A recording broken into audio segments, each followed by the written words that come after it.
Today's show is sponsored by Yafa Bay and her Spirit of Tepereth Metaphysical Marketplace, here to provide you and your naturally special gifts with guidance and support through your life's journey, providing you tools such as candles, incense, charms, jewelry, oils, crystals, and much more. Visit them at 1273 West Broad Street in Columbus, Ohio, or online at spiritoftepereth.com. You can find all our sponsors' information in the show notes on our website. Now let's start the show. The controversial group leader in charge, ADOS, or the American Descendants of Slavery. The controversial group ADOS. ADOS, or the American Descendants of the controversial group ADOS. ADOS, the American Descendants of the controversial group ADOS. The controversial group ADOS. Welcome to the Articles of ADOS podcast, a weekly show where we bring you undiscussed news, articles, and information important to the American descendants of slavery, our friends, and our allies. This is episode 11. I am your host, Lisa Todd, along with my co-host, Daud Giazan. On today's show, we will share articles from Business Insider, The Intercept, The Appeal, and Medium. Later in the show, stay tuned for our main event, where we dive into and interview the article, "We Didn't Start a Movement, We Started a Network." Personality. Peace. This week in our personality piece, I'm going to pose a question that forces us to have personalities. Okay, what's coming? Can the decadent veil be used to our advantage? How do you mean? Well, I mean it in this way. Celebrities are our leaders. We have to accept that. That's what they have been regulated to. I really hope that they weren't, but I'm coming to realize more and more that our society, dominant society, Black society, really listens to and respects the opinion of our celebrities. No, we shouldn't, but we do. So can we use a celebrity and their status and their influence to our advantage? I hope I'm not asking that, right?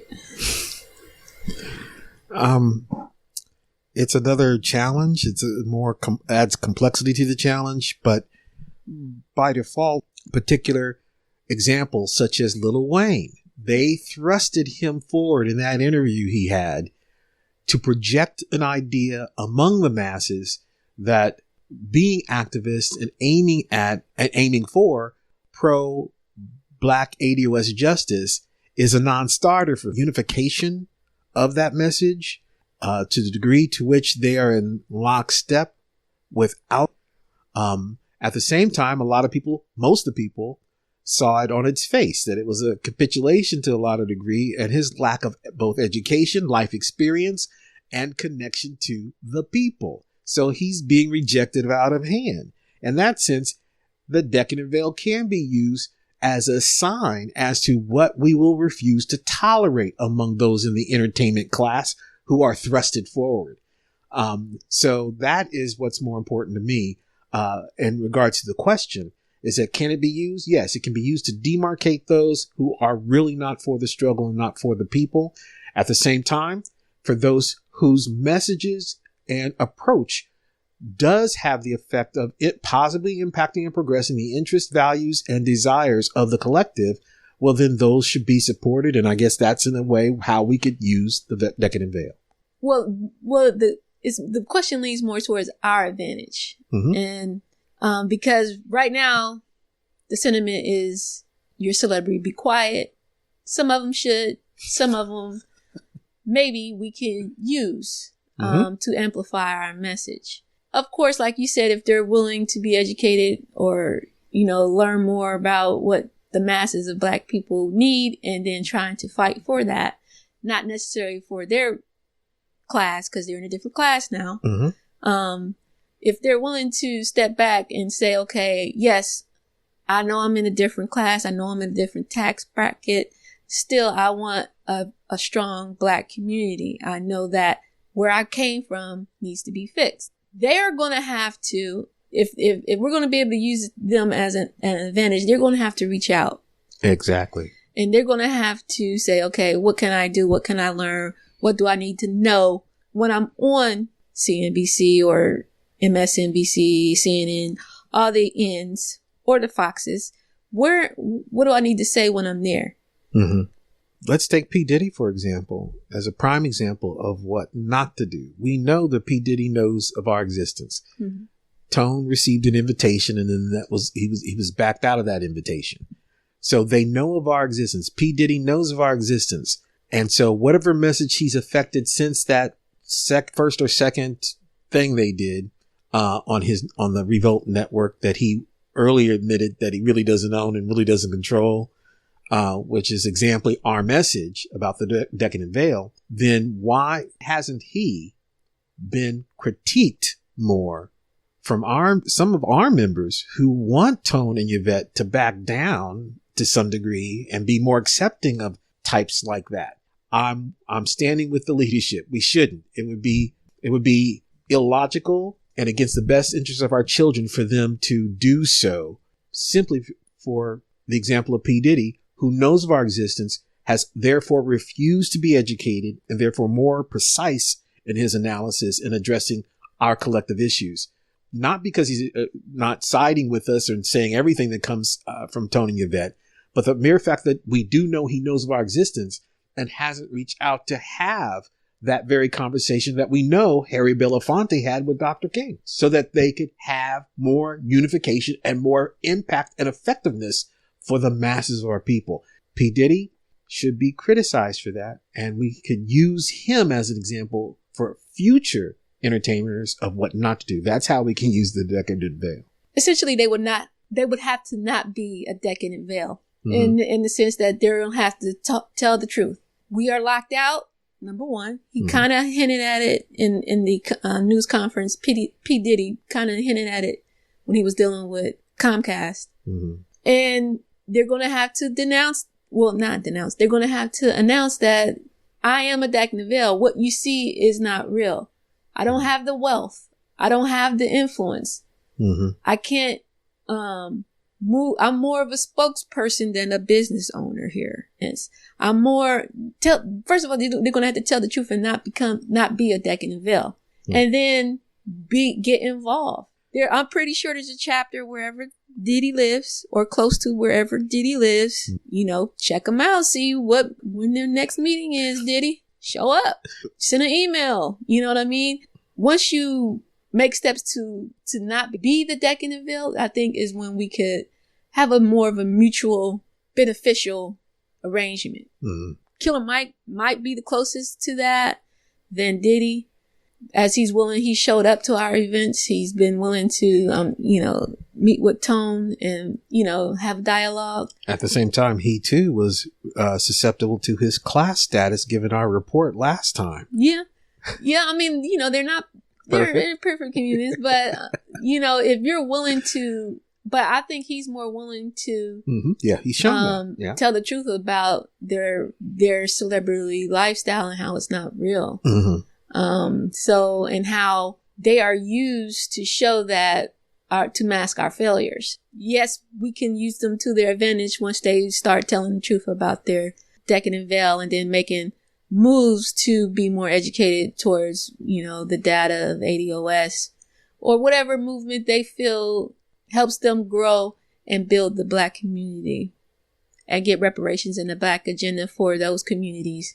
At the same time, though, it's been like Yvette Carnella said, it's been almost like the Wild West out here where people, because they have that status, can basically say anything, no matter how crazy it is. And so to the degree to which they are far from the mark in affecting positive change for the collective is the degree to which they deserve to be confronted and held accountable. Yep, I agree. All right. So that's it for today's personality piece.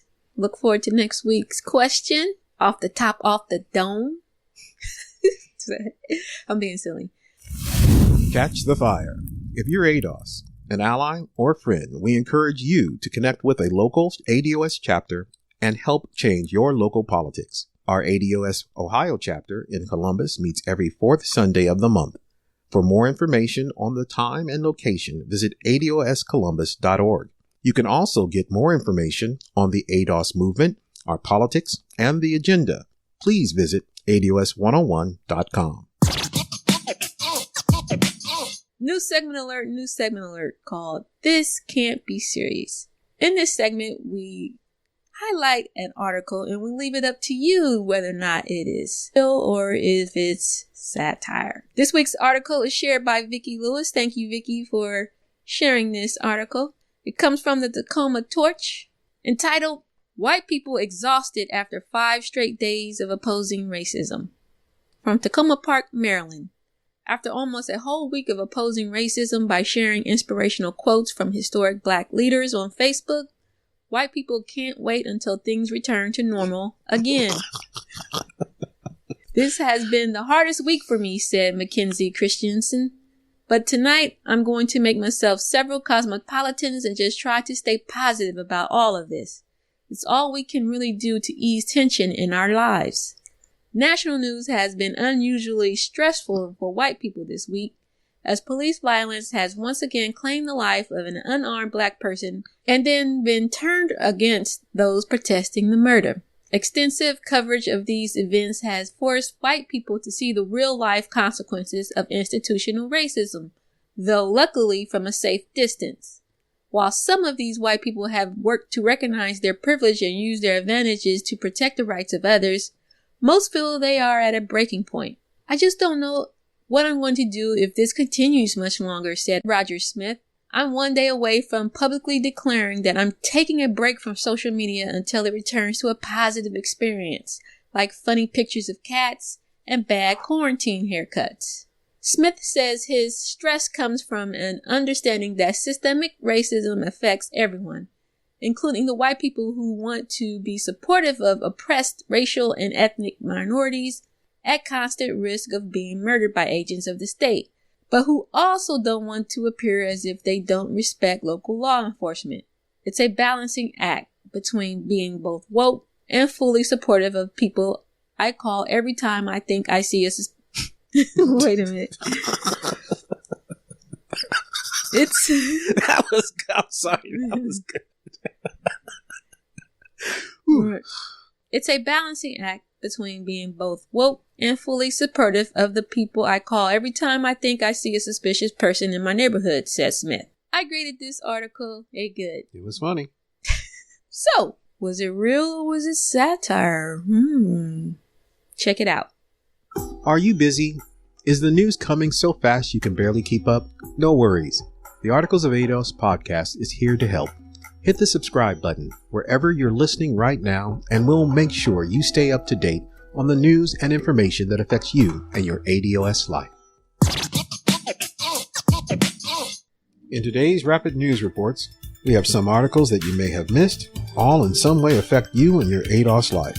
Up first, we have 2 viruses, COVID and racism, devastate the Black community and threaten America's stability. Tagline: the Black community is caught between the pandemic and ongoing police brutality. Publication ABC News, and the author Samara Lynn. The suffering has been immense. Black Americans have died from the coronavirus at a much higher rate than other racial groups. And for as long as anyone can remember, they have also been the victims of police brutality and killings, also at a disproportionate rate. Add to this systemic inequities that have led to economic, health, and housing disparities, and the result is exhaustion and exasperation. The smoldering frustration and discontent exploded late last month when video surfaced of a white Minneapolis police officer kneeling on the neck of George Floyd for an unimaginable 8 minutes and 46 seconds until he died. The video is now burned into the country's conscience. Floyd's death galvanized nationwide protests as Black Americans and their diverse allies declared that the institutionalized oppression and racial violence that has ended the lives of people of color for centuries needs to end. We have 2 crises that are sandwiched on top of one another. Minneapolis Mayor Jacob Frey said last week during a press conference, referring to the concurrency of the coronavirus pandemic and the civil unrest that has swept across the country in the aftermath of George Floyd's death. For Black Americans, that sandwich has been more of a deadly vice grip.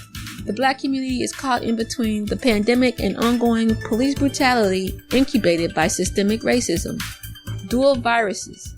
one disproportionately infecting Black and brown Americans, the other infecting a nation built on a foundation of racism and systemic inequality. For centuries, health organizations have made the association between racism and not only mental but physical health. In a statement released May 29th, the American Medical Association called out police brutality as a public health issue. Research demonstrates that racially marginalized communities are disproportionately subject to police force, and there is a correlation between policing and adverse health outcomes. According to the AMA statement, in any season, police violence is an injustice, but its harm is elevated amidst the remarkable stress people are facing amongst the COVID-19 pandemic.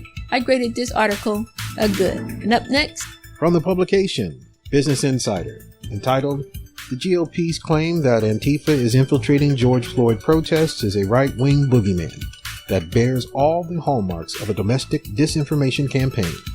Tagline: President Donald Trump, senior Justice Department officials, and Republican lawmakers have amplified the theory in recent weeks that the far-left group Antifa is infiltrating protests against police brutality to stoke violence. From the writer Sanam Seth. As widespread protests against police brutality rage across the country following the Memorial Day death of George Floyd, President Donald Trump, senior Justice Department officials, Republican lawmakers, and right-wing media figures have accused the far-left group Antifa of using the demonstrations to incite violence. But a closer examination of media reports, public records, and social media shows little evidence of a widespread or coordinated effort by Antifa to weaponize the protests and spark riots. On May 30th, the president accused Antifa and the radical left of sparking riots, adding, "Don't lay the blame on others." Following a wave of violence that weekend in Washington, D.C. protests, Trump announced on May 31st that the U.S. will be designating Antifa as a terrorist organization. The same day, Attorney General William Barr released a statement saying the violence instigated and carried out by Antifa and other similar groups in connection with the rioting is domestic terrorism and will be treated accordingly. Republican Rep. Matt Gaetz of Florida echoed the president, writing that individuals who sparked violence or committed other crimes at the rallies are part of Antifa and should be hunted down like terrorists.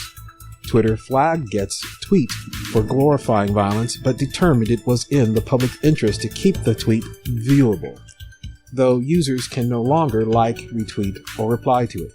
An Associated Press investigation into the arrest records, employment histories, and social media activity of 217 people arrested on May 30th to 31st in Minneapolis and Washington, D.C., two cities at the epicenter of the demonstrations, found that more than 85% of the people charged with crimes connected to the protests were local residents. The AP's investigation appears to line up with a separate report from The Nation, which said the FBI had no intelligence indicating Antifa involvement, presence, in the violence that took place on May 31st.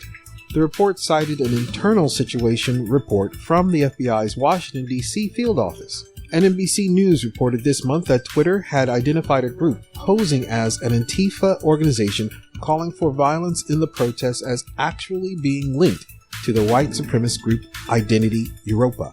Twitter suspended the account, Antifa Us, after it posted a tweet that incited violence. A company spokesperson also told NBC News that the account violated Twitter's rules against platform manipulation and spam. Law enforcement veterans said Trump and Republicans' silence on far-right or white supremacist groups seeking to weaponize the protests could be seen as tacit approval of their actions.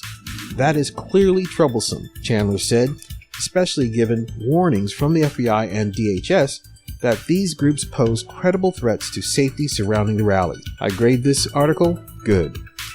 And next? White Jews have been able to flee to the suburbs. Black Americans largely could not. Here's why that matters today. Publication Jewish Telegraphic Agency, and the writer is Hannah Leibovitz. Though my drive into the city isn't long, my neighborhood could be a ward away. There was no police presence on the Saturday with COVID-19 still rampant. My only human interactions have involved socially distanced hellos with a few Orthodox families nearby. And while I saw many cars driving toward Cleveland, I had no idea that they were doing anything outside of their ordinary weekend activity. "You're lucky," a friend in another city told me on Saturday night. "Most of us have been watching this unfold for days." He was right. It was a privilege to be able to remain unaware, and it's one that countless light-skinned Jews experience every day. American Jews know firsthand the effect of segregation efforts in our country. Early immigrant Jewish communities were restricted to small enclaves in American cities, usually in housing that left much to be desired. The Lower East Side of New York, the Boyle Heights neighborhood in Los Angeles, Cleveland's East Side. Jews moved into these communities because they could not afford to live in and were not welcome in other areas of the city. But for European Jews, these spaces served as economic and communal incubators. They allowed Jewish communities to establish social support systems and slowly move out of these spaces to wealthier, wider, more resource-rich ones. During the same time period, redlining, blockbusting, zoning laws, local fiscal practices, and racially restrictive covenants kept Black communities within geographic regions that were disinvested and devalued. Following the Great Migration in the early 20th century, cities in the Northeast and Midwest were filled with racial tensions. In 1917, the Supreme Court determined that cities could not explicitly limit Black migration to their areas. However, far from eliminating segregation, the new practices that developed over the 20th century only hid it more deeply. Indeed, several simultaneous efforts created two very different realities: disinvested Black cities and wealthy white suburbs. While anti-Semitism remains, the era of no dogs or Jews is over. When they go to apply for a mortgage, to rent an apartment, or to access social services, European Jews do not have to check a demographic box other than white. And for all intents and social purposes, we've secured many of the benefits of our waspy suburban neighbors. As a result, we have gained the privilege to access white spaces in a way that Black people have not. The neighborhood in which you live determines your quality of life. The ability to avoid violence, attend high-quality public schools, live near parks and greenery.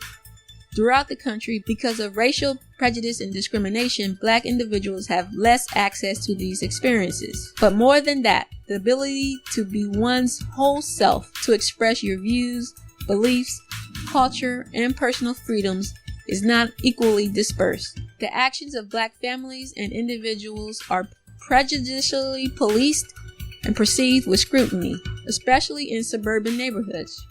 Driving a nice car, laughing loudly, playing in a park, Black individuals often cannot partake in these with as much freedom as their white counterpart.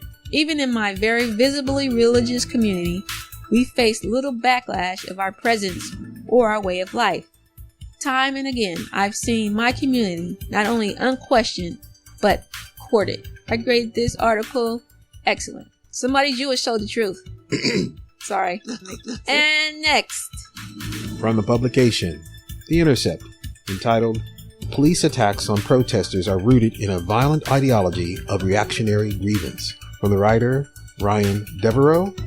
What we're talking about here is a worldview that says that police are the only force capable of holding society together. Alex Vitale, a professor of sociology at Brooklyn College and author of The End of Policing, told me, "The view turns on the notion that without the constant threat of violence, coercive intervention, society will unravel into a war of all against all," he explained. Seen through this lens, authoritarian solutions are not just necessary, they're almost preferable. In the wake of Floyd's killing, with protests in every state in the Union and U.S. security forces at every level called to respond, the country is now witnessing what years of militarized conditioning, training, and culture have wrought. A nationwide protest movement running up against a nationwide police riot. In New York City, where at least 2,500 people have been arrested in the past week, local officials have imposed an 8 p.m. curfew, which the New York Police Department has used as a pretext to arrest individuals whom it would otherwise have no justification to take into custody. In an emerging pattern that civil rights attorneys have documented in multiple boroughs throughout the city, a number of those individuals have been taken to local station houses where NYPD intelligence officers and FBI agents have interrogated them about their political beliefs, including their views on fascism. Word of the interrogations came just days after Attorney General William Barr released a statement describing the leaderless anti-fascist movement known as Antifa as a domestic terrorist organization, and announced that the federal government's 56 joint terrorism task forces had been activated in a nationwide manhunt for criminal organizers and instigators. Time and again, American law enforcement's response to dissent has followed a pattern, German explained, with police cracking down on movements for racial, social, and environmental justice while giving violent white nationalists who beat people in the street a free pass. We already see that there is this dynamic where the police officers view people who protest police violence as enemies they can use further violence against, he said. Particularly in protest, it's not just that the police want to arrest somebody who's a problem, German said. They want to mete out punishment. There is no daylight between Punisher-style policing and Trump's vision of how American law enforcement should operate, Vitale argued. They are one and the same, he said. This is a kind of proto-fascism. Maybe in the next week, we'll find out if it's a full-throated fascism. The contradictions in American society drawn out by the devastation of the coronavirus pandemic, followed by the protest, have brought the country to a tipping point. Historically, when this happens, there is a rupture, and it's not pretty, Vitale said. Usually, it involves a war. That's how this fundamental contradiction gets resolved. The days of police reform, the buzzword of the Obama era, are through, Vitale argued. That's all done, he said. This is a war over the future of the country, and right now it is literally taking place with people fighting cops in the streets. And I think that the question is, what does the victory for our side start to look like? Quinn Johnson was among the thousands of demonstrators who returned to the streets of Brooklyn on Monday. She carried a small cardboard sign listing more than a dozen names, black men and boys beaten or killed by police or racist mobs, stretching back to 1931. It's very emotional, she said, as the crowd marched west. Today was the first day that I cried. Johnson described the traumatic cycle that pervades American life, particularly African American life, of people killed by police and the absence of consequence. I'm just angry, she said. You remember every time, and it builds up, and it builds up. The scale of the protest was no surprise, she added. Every community has been affected by this, nor was the fact that they continue. They persist because you go back home and you watch the news and you see what the police are doing to the people, she explained. It is the exact reason why people are protesting. The present moment is a boiling point, Johnson said. Where things go next is uncertain. It has the potential to be different, she said. I hope it's different, but if that change does not come, I will be happy to watch it all burn. That kind of felt good to say at that time. I grade this article good. And next? Black Americans support the Floyd protests. Whites are divided. Here's why. Tagline: whites are more likely to think police behave fairly, and so their suspects are probably culpable. From the publication, The Washington Post, and the writers are Hakeem Jefferson, Fabian G. Nooner, and Josh Pasek. After a Minneapolis police officer killed George Floyd, hundreds of thousands of protesters took to the streets, both across the United States and around the world. Americans reacted both to Floyd's death under Officer Derek Chauvin's knee and to the ensuing protests have followed a familiar script. Some see it as further evidence that U.S. policing is deeply racist. Others think protesters are overreacting to officers trying to do their jobs. Opinion largely divides along racial lines, with some variation by party affiliation. Why do black and white Americans have such different perceptions of what happened? Here's what our research reveals. Different interpretations come from different beliefs and expectations. We could plausibly explain why black and white Americans interpret these events differently. First, it could be that they received different information about the events. Perhaps they followed different news sources that reported what happened in different ways. Second, it could be that they received similar information, but they themselves interpret it in different ways. If the key factor is interpretation, individuals may have interpreted the information differently for one of two reasons. First, individuals may want to view members of their own race in a positive light, and therefore focus on information that shows the member of the racial group more favorably. We describe this as race-based motivated reasoning. Motivated reasoning here means that individuals are interpreting information with the goal of making their racial group look good. This is similar to partisan motivated reasoning that Democrats and Republicans use to judge politics. Alternatively, Black and white Americans might have different beliefs and expectations about police bias and Black victims' culpability, perhaps because of their own lives or the experiences of others they know. To figure this out, we conducted another study in 2016. We asked a broad national sample of 370 Black and 356 white Americans recruited using Qualtrics panels what they thought of a fictitious scenario we had written in which a police officer killed a Black man. Because we made up this scenario, we knew that Black and white respondents could not have seen different information about the event. Still, their reactions divided similarly by race. This meant that the racial opinion divide was not from where respondents got their news, but from how they interpreted the information. Our data suggests that one plausible reason for this divide is that Black Americans are more likely to have been mistreated by the police or known someone who has, while white Americans have not observed this personally, may think that biased policing is rare. Indeed, that same Monmouth poll finds that 87% of Black Americans think police are more likely to use excessive force when a culprit is Black, while only 49% of white Americans do. However, both numbers have increased since 2014, suggesting that protests and online video evidence may be persuading more Americans of all races that police bias is a problem. Widely shared videos of police attacking protesters may change opinions further still. I graded this article okay. Up next, from the publication The Appeal, entitled Ohio State Rep, If Police Tase or Shoot a Child, She Probably Acted Stupid or Was a Punk. Tagline, Representative John Becker doubles down on his recent comments about the tasing of an 11-year-old for allegedly shoplifting. This is written by Melissa Grant. Cincinnati police officer Kevin Brown's decision to fire a taser at an 11-year-old girl suspected of shoplifting from a grocery store in August immediately drew criticism from city officials and advocates.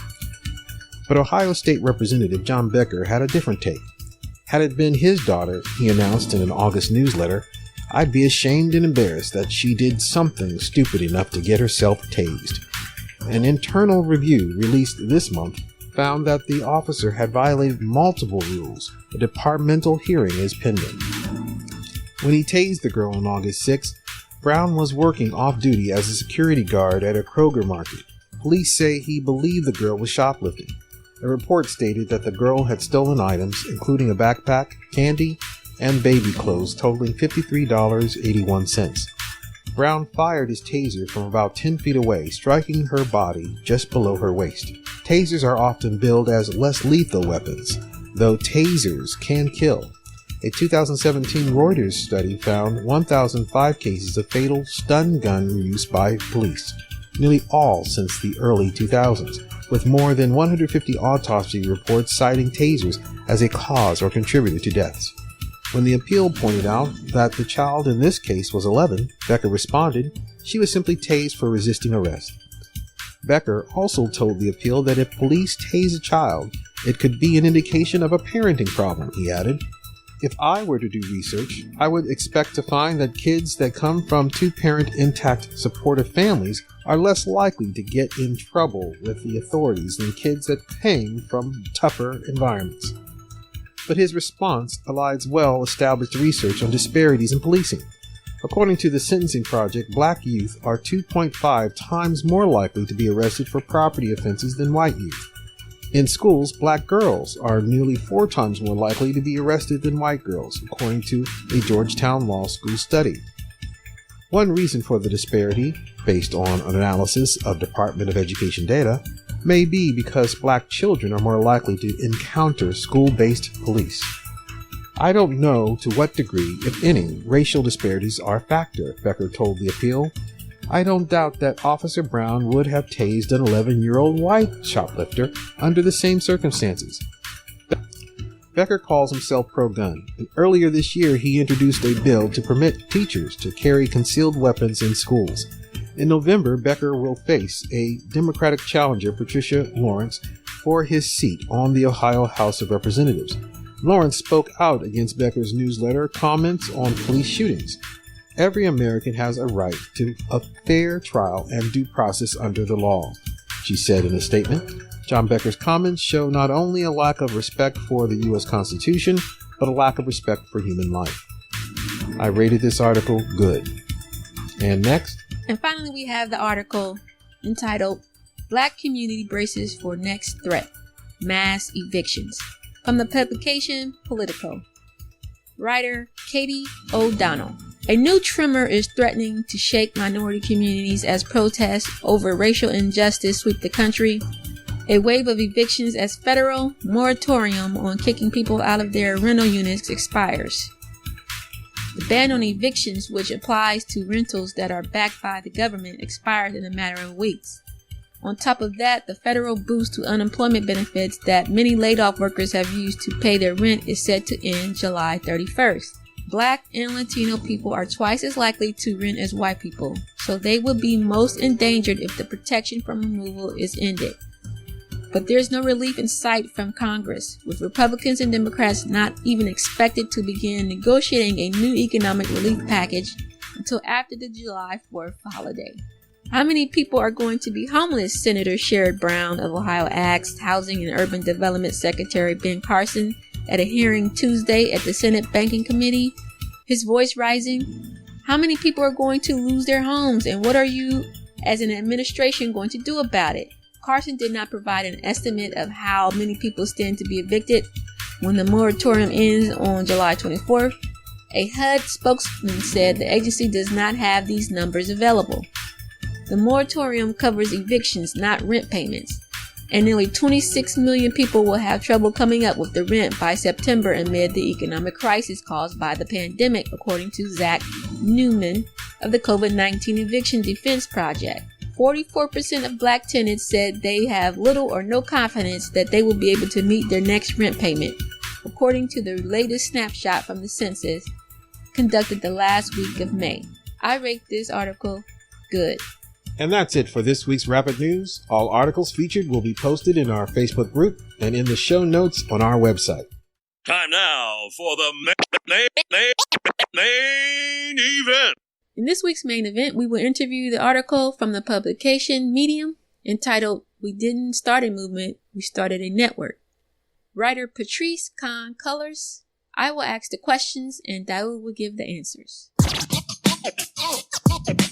Welcome, Miss Patrice Kahn Colors. How do you mean by we didn't start a movement, we started a network? In 2013, I helped create a Black-centered political will and movement building project called #Black Lives Matter.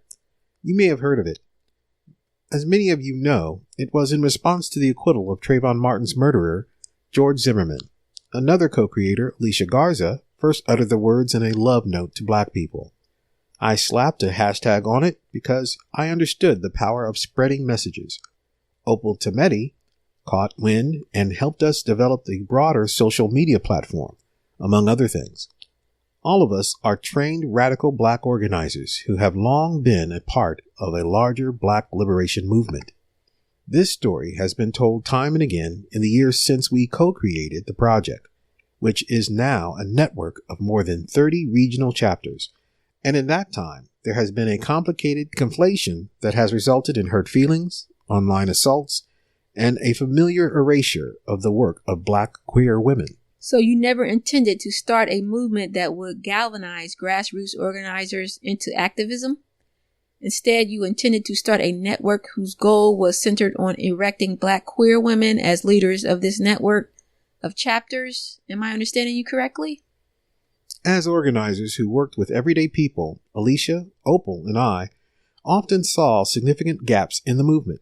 Black liberation movements in this country have created room and space and leadership mostly for Black heterosexual, cisgender men, leaving women who are often queer or transgender either out of the movement or in the background to move the work forward with little or no recognition. So are you claiming that Black society does not recognize civil rights pioneers and activists such as Rosa Parks, Ella Baker, Fannie Lou Hamer, Ida B. Wells, and the great Moses Harriet Tubman?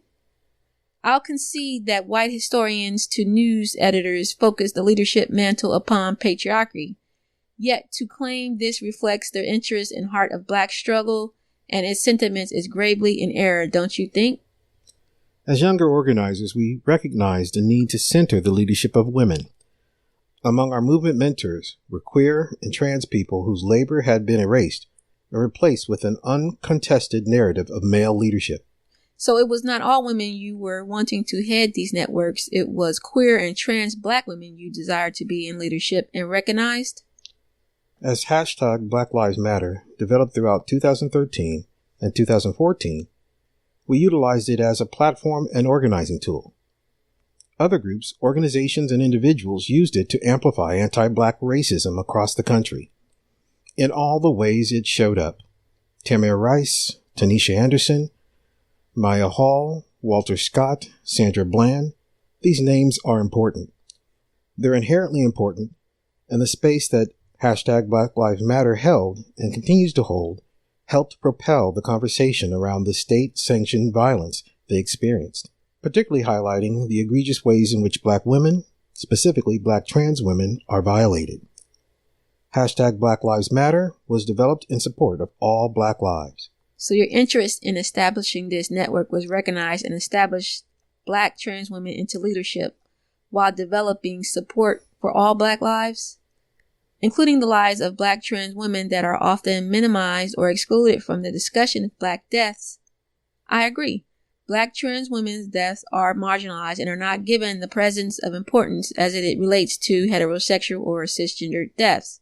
That is clear to me. Then why doesn't your network specialize in that worthy pursuit?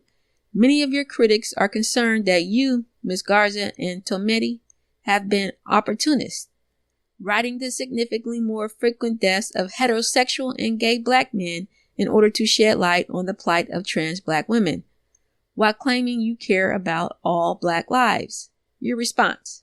I have no comment.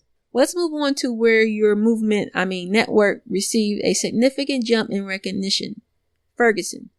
How was your network effective during that rebellion? How were your resources and Black trans women's leadership effective in fomenting positive outcomes there? In 2014, Mike Brown was murdered. I stayed up all night trying to figure out how to support the brave and courageous community of Ferguson and St. Louis as they were being brutalized by law enforcement, criticized by the media, tear-gassed, and pepper-sprayed night after night. It was a guttural response to be with my people, my family. I called some friends to see if any of them would drive with me to Ferguson. Then, Darnell Moore, a good friend, said we should do a national ride during Labor Day weekend. We called it the Black Lives Matters Ride. We put a call out to folks on the ground in St. Louis asking whether it would be of use to have our team show up. They said yes. In 15 days, we developed a plan of action to head to the occupied territory to support our brothers and sisters. This included us spending time in community with St. Louis-based organizations as well as individuals we connected with who were on the ground in St. Louis. We asked them to let us know what their needs were and to tell us exactly how our presence could best be utilized to elevate their plight. Our goal was to amplify their work and not distract attention away from it. Over 600 people gathered. One of the most powerful displays of collective power where the moment's local STL leaders met with and provided guidance to those of us who traveled from out of town.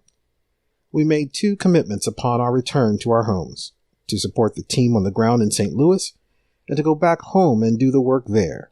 We understood Ferguson was not an aberration, but in fact, a clear point of reference for what was happening to Black communities everywhere. Miss Con Colors, you did not answer. What resource did you bring to local Ferguson activists who were about the work of organizing and activism through a movement in response to the murder of Mike Brown and local exploitation through mass targeting by law enforcement as a source of revenue? You see, a majority of locals there have been highly critical of you and your network while you were there, as well as what you and your network has done and not done since you all returned to your homes. Inyota Uhura and Darren Seals, both local activists, have been highly critical. For instance, Miss Inyota Uhura states, "This is the BS Patrice Cullors tried to pass off when confronted about the millions Black Lives Matter raised during Ferguson under the guise of Black Lives Mattering. Suddenly, Black Lives Matter wasn't a movement like the Civil Rights Movement. It was their own private network. This is why the chant went from hands up, don't shoot, to I can't breathe, to Black Lives Matter. They had to transition us. All this time we were chanting Black Lives Matter. We were strengthening their brand, a brand they profited from. Do you care to comment?" When it was time for us to leave, inspired by our friends in Ferguson, organizers from 18 different cities went back home and developed Black Lives Matter chapters in their communities and towns, broadening the political will and movement-building reach catalyzed by the hashtag Black Lives Matter project and the work on the ground in Ferguson. It became clear that there was a need to continue organizing and building Black power across the country. People were hungry to galvanize their communities to end state-sanctioned violence against Black people, the way Ferguson organizers and allies were doing. Hold on. You not only did not answer Ms. Uhura's charge, you've now disclosed that you recognize how Black people were galvanizing to end state-sanctioned violence against all Black people. Also, were you informing your chapter leaders to inform people drawn to movement organizing that your interests were to elevate the deaths of Black trans women despite the vast majority of lives lost were that of Black heterosexual men, which drove most to galvanize in the first place? Not because they were heterosexual men, but because their death numbers were so significant that this was drawing Black society's concern and drive for movement activism? Really, Miss Con Colors, these are very important charges and serious implications, don't you think? Soon after, Opal, Alicia, Darnell, and I helped create the BLM network infrastructure. It is adaptive and decentralized with a set of building principles. Our goal is to support the development of new Black leaders as well as create a network where Black people feel empowered to determine our destinies in our communities. It is clear that you are avoiding my questions, Mrs. Con Colors. Please, what do you see as the cause of your critics' continuous expressions of their concern about why you turn your movement into a network? Your imminent focus and use of resources your network has accumulated from Black society and the world at large. At the time, and still today, the media called the current iteration of this movement the Black Lives Matter movement, mostly erasing the creation and coining of the initial project. This conflation was caused for concern because the project was near and dear to our hearts. As queer Black women, we are often misremembered as contributors and creators of our work, a consequence of deep-seated patriarchy, sexism, and homophobia. But more importantly, this was cause for concern because movements don't belong to any one person, and we knew that this movement wasn't started by us. Wait a minute. You are now referring to your network as a movement. Please explain.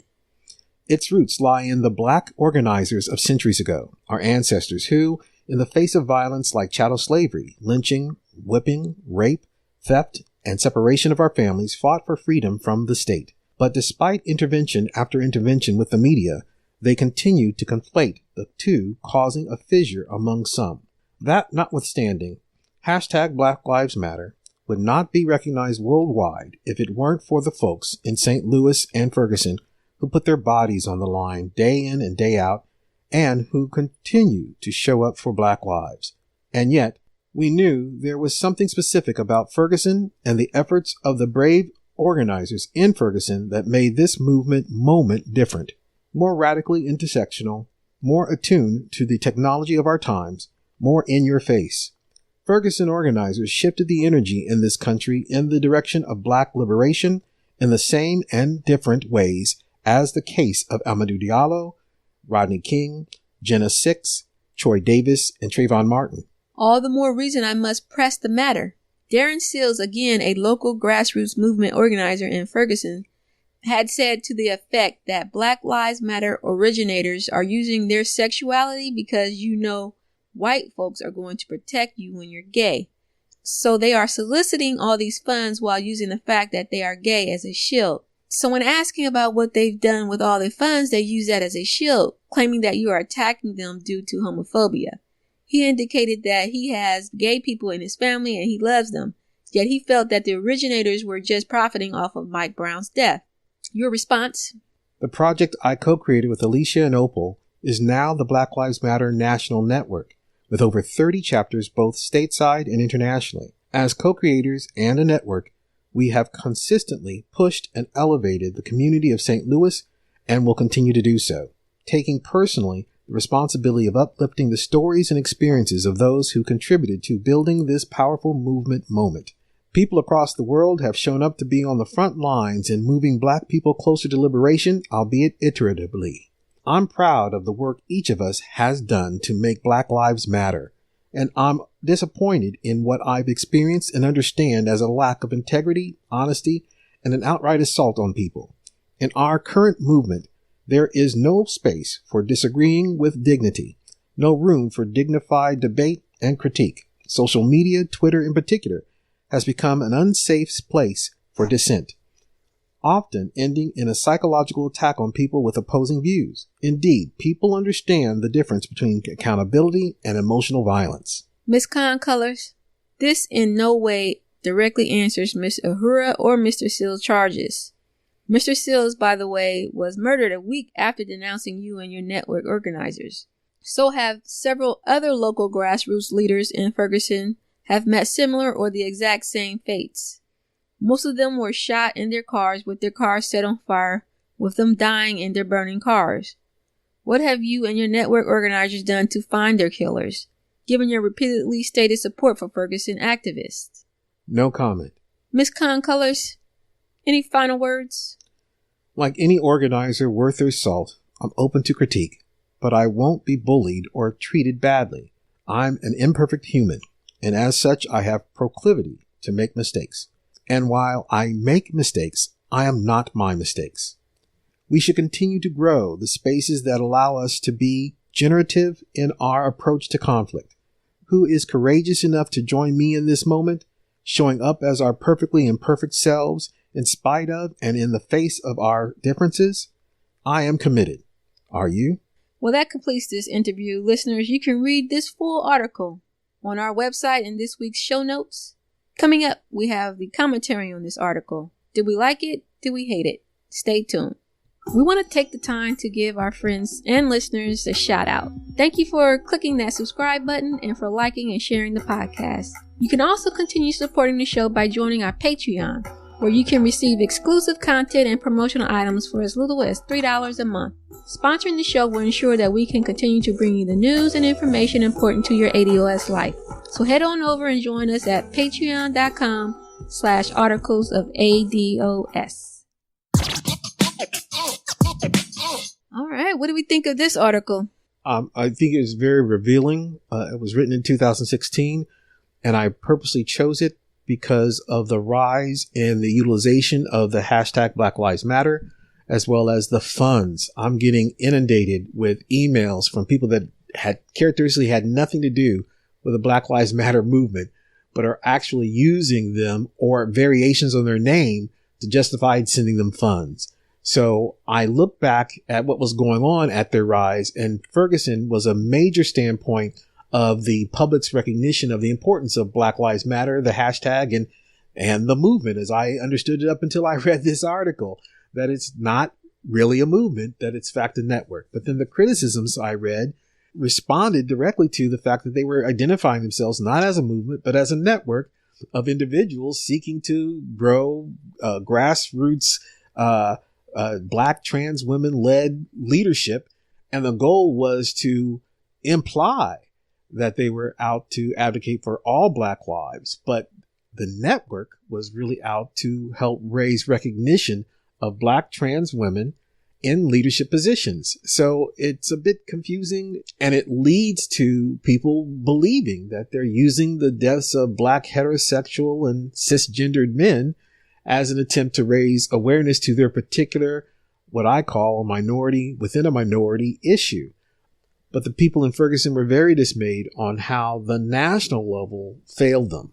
And they've continued to express that very valid concern, which is not really met from the likes of the people who originated, like Miss Con Colors here. Yeah. First of all, I wasn't aware that that was their original goal, was to not be about all Black lives, all Black lives.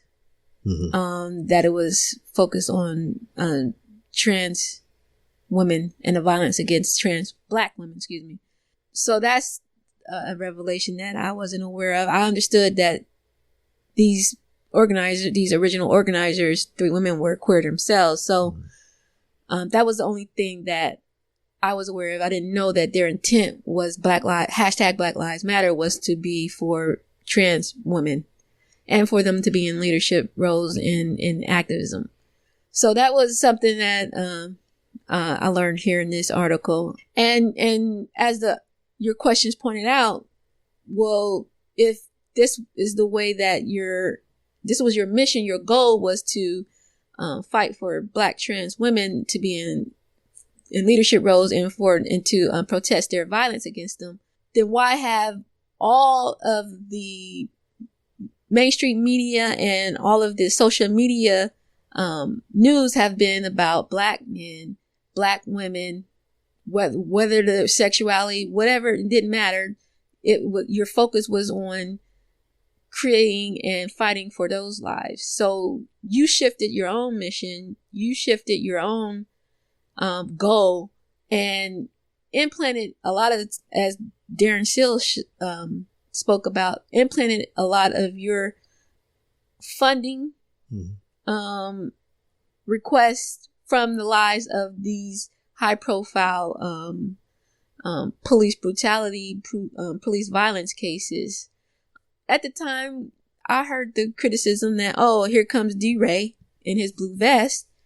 Here comes Alicia and her, at some protest. And so it was right. It was right for him to question, what are your motives? And if we say anything against it, then we're homophobic. No, what are your motives and what are you doing? Obviously, your motive was, as you stated, to protect Black trans lives and to uplift them into leadership roles. But here you are at our protest. Here you are seeking funds for this protest, which has nothing to do with your mission and your goal. Mm-hmm. So I understand the criticism, and I don't think it's fair that people get labeled homophobic for bringing up the fact that you are outside of your mission and your goals. Mm-hmm. Mm-hmm.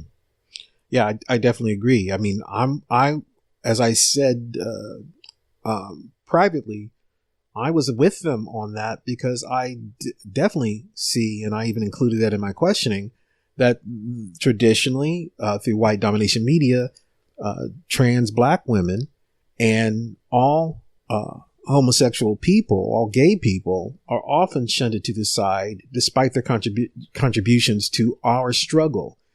And at the same time, during that time, I sincerely believe they did want to advocate for all Black lives. I think they still do. But at the same time, their emphasis has overwhelmingly become centered on showcasing, for recognition's sake, the lives and the lost lives of Black trans women and the lives in terms of issues of leadership. I believe that this has also been borne out through their focus on generalized and or class-based responses to the struggles we're in, which further takes them away from the collective. As a result, I believe by default, they have positioned themselves not to really service the needs of the things they're advocating for, therefore opening up to all kinds of charges, such as opportunism, all the way to the utilization of funds that they're getting from all these centers who care about what's happening to all Black lives. But at the same time, are they dispensing those things to the areas in which people that follow them directly or indirectly in other groups are meeting on the ground? And the answer here, as of 2016, The answer to that is no. And she inadequately with this piece didn't really respond to that. Mainly towards the end of this article, she lamented on how badly she's treated as a result. Well, you could kind of understand that people are very argumentative and very confrontational when the finances and the absolute mission of the outfit, which is a network, is being challenged. People should be challenging it on this basis. I don't like personal attacks. I don't like the dehumanization that comes across in those attacks. At the same time, there's a lot of information here that's validly confronted and should be addressed adequately by what today we're experiencing in 2020 is still considered a movement, but not a network. And that is so very important and critical, I believe, as monies are continuing to dispense these direct related to the Black Lives Matter network, as well as other similar outfits who are also being utilized by the white public in general and Black people as well as answers or solutions to the problems we face. They need to be more critically looked at and understood and then placed in the position that they really are in history. Yeah, and another point that one of the Ferguson activists said that was that oftentimes when they showed up to these protests is that people were chanting, I can't breathe, or hands up, don't shoot, and all of a sudden becomes Black Lives Matter. We were chanting Black Lives Matter. And in the George Floyd protest, I would say that occurred as well. Mm-hmm. Even with the ones that I attended, we would flip flop back and forth between I can't breathe, no justice, no peace, until Black Lives Matter, Black Lives Matter! Black Lives Matter! Black Lives Matter! And a lot of people, I don't think that they're registering in their minds, they're thinking Black lives, not any particular subset. Subset or group. They're just thinking that Black people with melanin, because, crayon box. Yeah. People with melanin, Black Lives Matter because police don't think that they do, and we don't agree with the police in this matter. So I don't think the people on the ground are registering that hashtag Black Lives Matter was created to fight for Black trans women. They've taken it upon themselves for it to mean something else.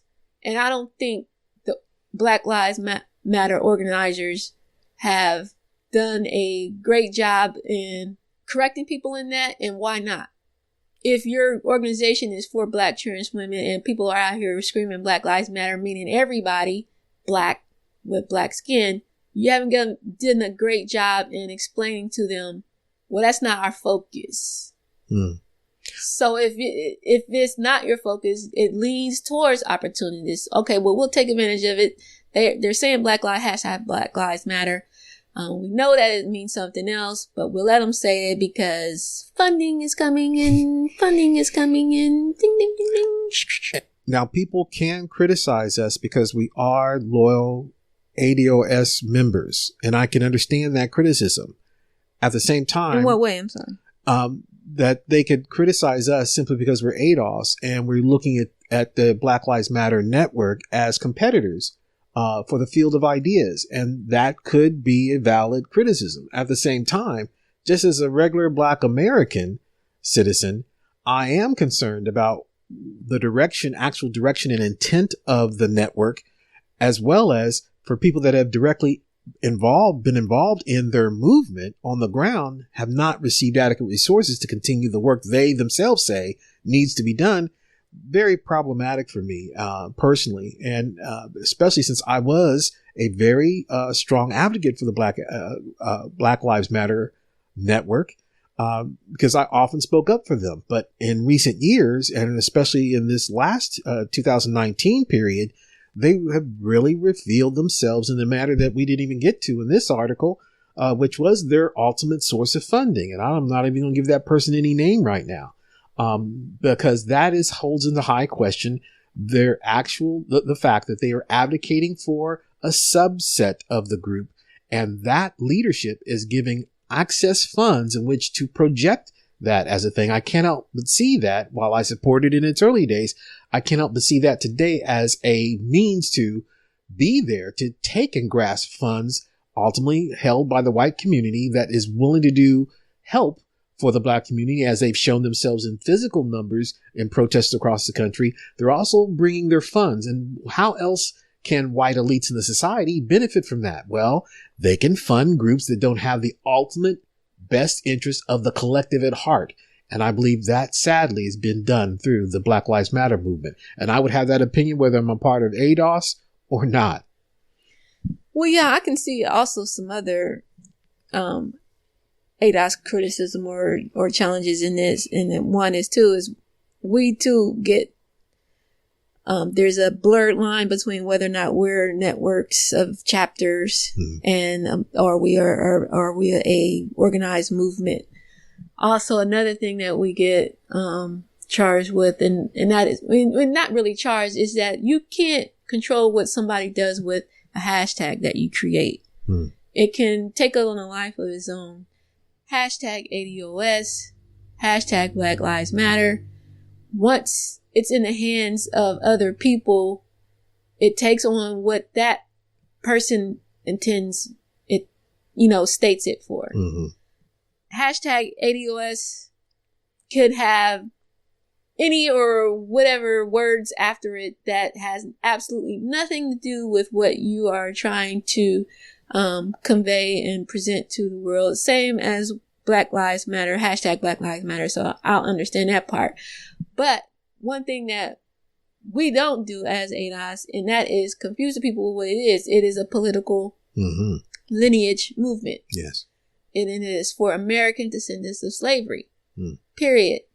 There's no subset group here. They mean it to mean a whole lot of different things that I don't think people know that it was meant for. If it's meant for Black trans women, there's nothing against. I don't have anything against that. But tell the people that's what it was meant for. But if you want to switch it up now and say, there's a much greater issue going on than a Black trans violence. If they recognize that after starting their organization, that's understandable. You start your organization, and then all of a sudden, 10 Black men get shot by the police, Sandra Bland, then Trayvon Martin, and then Tamir Rice. And you're like, oh my God, there's something more bigger than what we're trying to do here that we need to address. State that. Yeah. State that.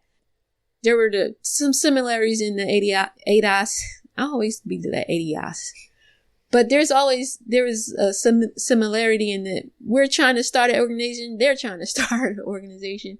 They will be criticized for whether or not it's an organization or it's a political organization. Is it, or is it just networks?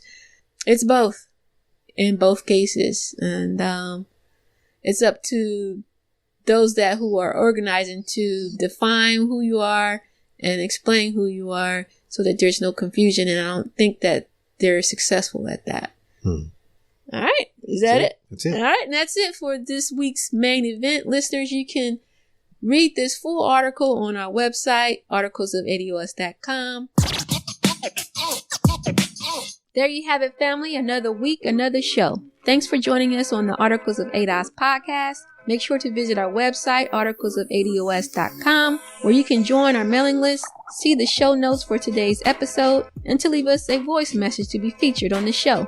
Now that you're family, we'd love it if you'd like our Facebook page and join our private Articles of ADOS group. This is where you can connect with other listeners, give feedback, and share articles you would like us to discuss. If you have any questions, comments, or feedback, send us an email to listeners@articlesofados.com. Be sure to tune in next Thursday for a new episode of Undiscussed News you may have missed. And join us live for great content and conversation Sundays at 8 p.m. on YouTube, Twitch, Periscope, and in our Facebook group, where we recap and discuss this week's episode. Until next time, family, stay safe, stay strong. Peace.